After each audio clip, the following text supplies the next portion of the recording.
One of the Prime Minister's most prominent antagonists in Parliament's last term was former Greens housing spokesperson Max Chandler-Mather. Now, he lost his Brisbane seat to Labor at the last election, but he's back at the scene because he's the CEO of the revamped Green Institute. It's kind of a think tank and research body behind the Greens. It's a really critical time for the Greens party. They suffered losses at the 2025 election and have to compete with the rising force of One Nation on the right side of politics as well. Max Chandler-Mather is my guest this afternoon. Welcome to the program. Thanks for having me, PK. Max Chandler-Mather, you are now Executive Director of the Green Institute, but you still believe the Greens can essentially push Labor out as the dominant left-leaning party in Australia. Isn't that exactly the opposite of what just happened? Well, what we're seeing around the world and in Australia as well is the hollowing out of establishment politics as both the Labor and Liberal Party in Australia end up as two sides of the same sort of corporate coin. And Labor now really represents the sort of corporate interests in Australia and is leaving behind millions of people. And as a result, we're seeing the rise of populist right parties like One Nation in Australia, but it's leaving a lot of people hurting. Skipping meals because they can't afford the rent, single mums having to skip a meal so they can pay for their baby's nappy rash cream, whatever it might be. Right now people are hurting and neither major party is representing them. And as they withdraw from the population and give up on the idea that they're meant to represent ordinary working people, it's leaving this huge gap where I think the Greens are a critical player here where we can step in and offer frankly, not a very radical politics, but a transformational one in that all we're saying really is we should redistributing wealth and power away from corporate and political interests towards working people so they can have what they need to live a good life. And I think that is a very broadly popular message that will resonate with a lot of people. When you say broadly popular, so is it populist?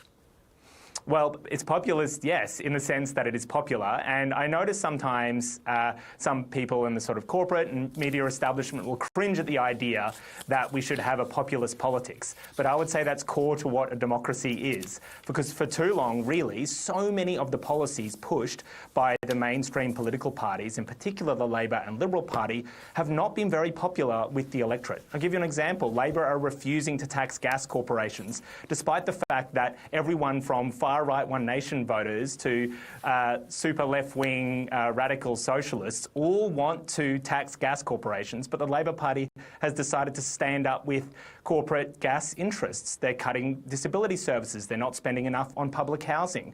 They are refusing to tax big corporations in general.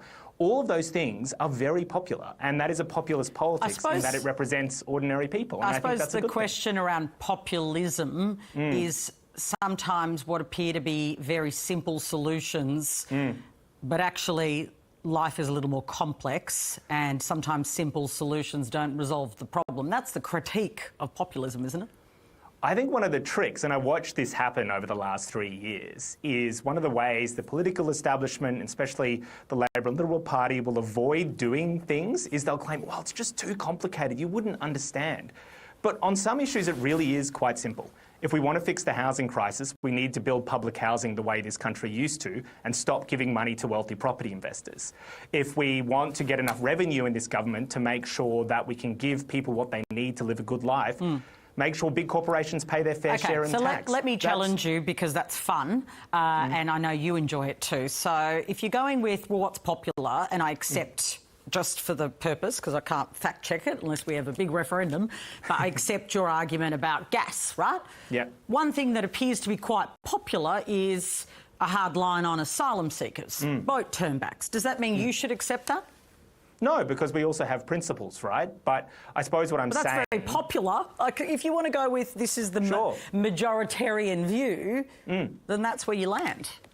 Well, I suppose I have a hopeful vision of this country that talks about building a coalition of people, a broad cross-section of the population that finds a shared common set of material interests. And those material interests look past the divisions that are often driven by, say, the Murdoch media, or we just, have seen both Labor and the Liberal Party in a race to the bottom on demonising migrants. That's all they want to talk about often, it seems. And I'm not surprised because it allows them to try and divide up the population and drive up the salience of something like cracking down on migrants. I suppose what a progressive populism would do is say, you know what?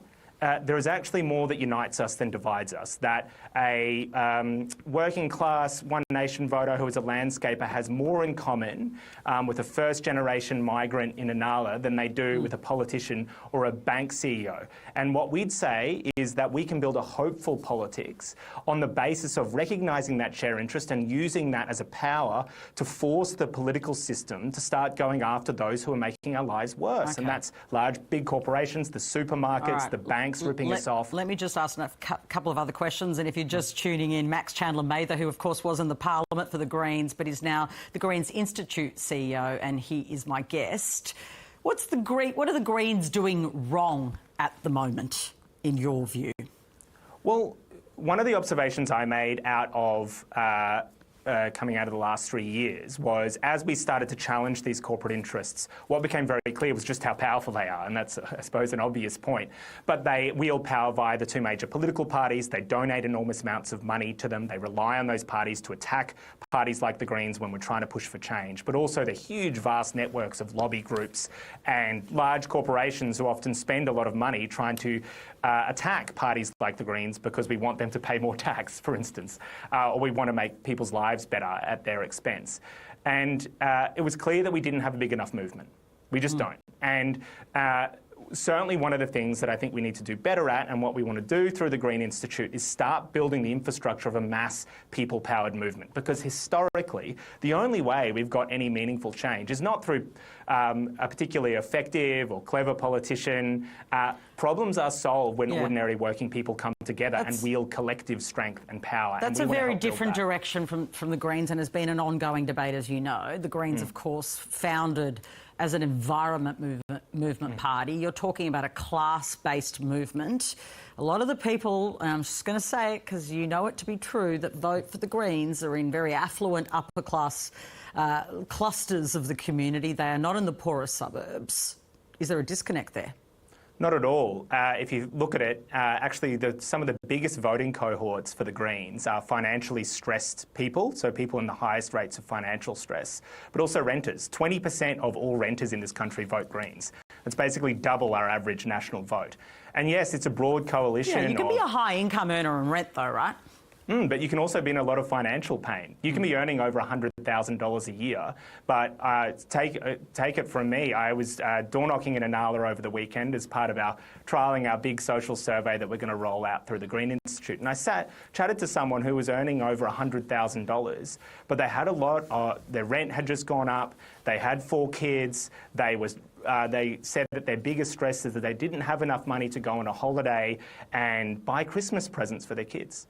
And there's a lot of, I think one of the things that's going on in this disconnect is people don't realise just how broad the financial pain is in this country right now. And it is why there's a lot of people who want to vote for an alternative movement that offers real change. Because they don't like the idea that the CEO of Commonwealth Bank can make millions of dollars while they're struggling to pay the rent. Do you think the Greens have lost traction on some of these economic issues, including housing?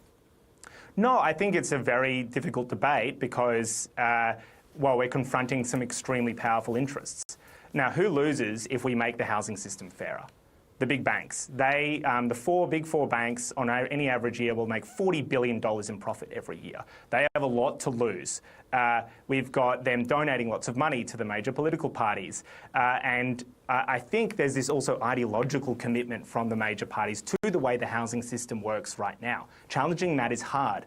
Changing it is going to take something beyond getting just a few extra MPs in Parliament. It's about what we were trying to do over the last 3 years, and what we're continuing to do is building a mass movement of people who, whether it's a renter in Ipswich or West Melbourne or Western Sydney, speaking to, say, their parents who might own their home, speaking to a mortgage holder, who all collectively realise they all have more to gain changing the housing system in a way that gives everyone a fair shot in this country, like it used to, rather than just funneling cash into the profit margins of the big banks.